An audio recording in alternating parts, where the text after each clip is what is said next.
այս ռեգիոնում տեղակայվել է 5000 ռուս զինվոր, նրանք խառնաշփոթություն են ստեղծում եւ մենք պետք է փաստորեն տեքստից երևում է ինչ է նա ուզում ասել, որ նրանք պետք է դուրս գան։ Այսինքն մարդը բաց տեքստով ասում է մենք Ղարաբաղը հանձնել տվեցինք, որ ռուսները դուրս գան Ղարաբաղից։ Նայեք իր ինտերվյուն, այսինքն մեզ ծախեցին, որ ռուսների դեմ Ֆրանսիան վրեժ լուծի Աֆրիկայի համար, որտեղ Աֆրիկայից սահելից իրանց դուրս շփրտեցին ռուսները, նրանք էլ բան արեցին, ոնց որ ժողովուրդը ասում է, դե չասեմ այդ բառը, վրեժ լուծեցին Պուտինից, մեր հաշվին, էլի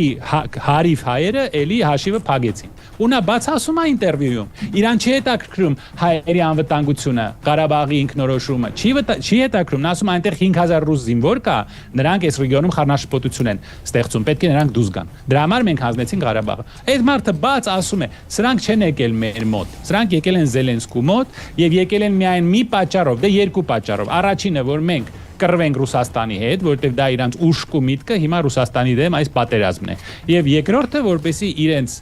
այս անձը, որ իր սեփական ժողովրդի շահերը հանձնում է եւ դավաճանում է, մնա իշխանության